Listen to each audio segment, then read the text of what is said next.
Cédric Denis-Rémy. Bonjour Jean-Philippe Denis. Cédric Denis-Rémy, vous êtes vice-président de l'université PSL et vous dirigez la Red Team, voilà, l'équipe rouge. Alors, quelques mots sur la Red Team avant de parler des ouvrages. Alors, l'équipe rouge, cette fameuse équipe qui joue les méchants.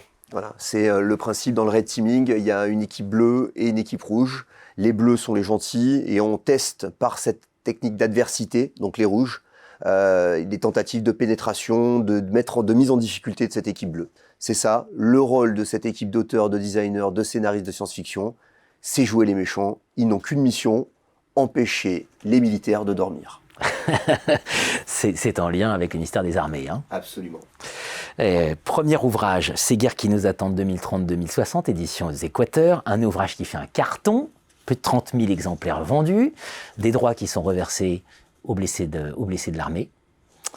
Deuxième ouvrage, édition des Équateurs, avec 2 nouveaux scénarios. Je vous avais déjà reçu pour évoquer les scénarios de la saison 1, donc là on est à la saison 2.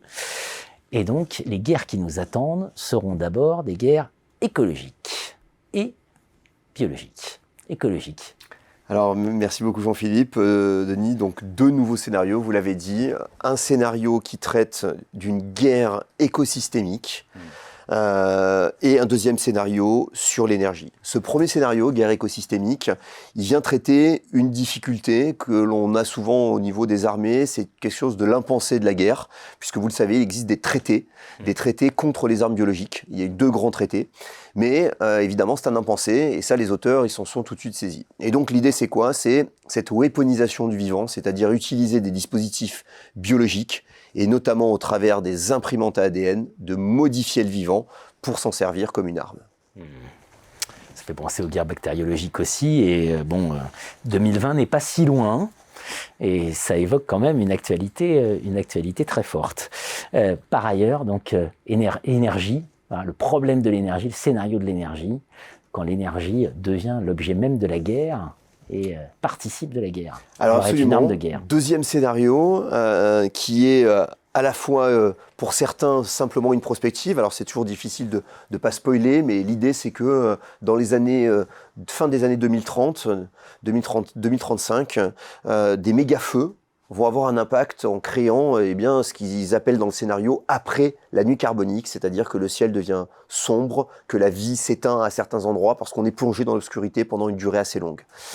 Et ça a un effet qui déclenche pour tous les États, toutes les nations, un électrochoc qui fait que tous les pays, les 198 pays, décident de se doter d'un ministère de l'énergie qui aura pour effet de réguler sur un système de Joule les citoyens, les organisations, les entreprises et les armées ne vont pas échapper à cette question de vivre avec des quantités d'énergie limitées qu'il faudra justifier. Et c'est ça le début du scénario, c'est de dire comment est-ce qu'on va vivre dans un monde basse énergie contraint et comment les armées vont devoir s'adapter.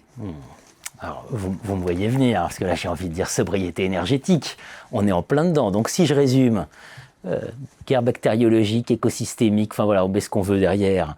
On pense quand même à la crise sanitaire. Là aujourd'hui, guerre en Ukraine, guerre énergétique, problème de l'énergie, problème de la sobriété, des quotas d'énergie, des risques de coupure de courant. Bref, vous n'êtes plus du tout dans la fiction, là, vous êtes dans le présent. Alors, il faut le rappeler, hein, les auteurs de science-fiction reflètent aussi les problématiques aussi de la société actuelle. Quand on regarde ce qu'étaient les problématiques de Jules Verne ou d'autres auteurs d'Isaac Asimov ou d'autres auteurs de science-fiction, on reflète aussi des tendances sociétales dans lesquelles les gens vivent. Mais effectivement, sur cette partie de la modification de l'ADN, donc ce premier scénario, l'un des éléments, c'est que la technologie va permettre l'utilisation d'imprimantes à ADN, qui existent déjà, puisqu'aujourd'hui c'est déjà quelque chose qui existe, mais ce qui va se passer, c'est qu'un petit peu à l'image des imprimantes 3D, eh bien tout le monde va en avoir chez soi.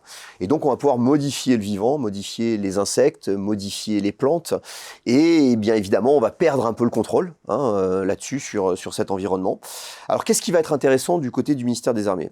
Ce qui va être intéressant du côté du ministère des Armées, donc, quand on va relire l'histoire, c'est que généralement lorsqu'on fait la guerre, eh bien on a une nation contre une autre nation, ou en tout cas des individus qui sont ciblés et qu'on est capable d'identifier.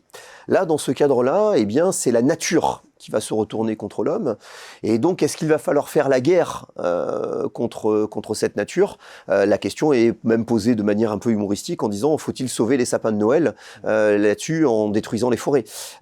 Et donc, il y a des questions qui deviennent nouvelles, des nouvelles formes de menaces, et évidemment, un certain nombre de dérives qui interrogent. C'est probablement un scénario qui a mis aussi mal à l'aise nos experts, puisque vous le savez, on fait appel à beaucoup d'experts de l'université et autres, l'université PSL et autres, pour les interroger sur ces questions-là. Et c'est pas simple parce que c'est un impensé, cette question de la weaponisation, et pourtant il faut s'interroger. Ces guerres qui nous attendent, 2030-2060, saison 2, c'est une véritable série, et c'est pour ça que ça a un succès fou. Voilà. Merci Cédric Denis-Rémy. Merci Jean-Philippe Denis.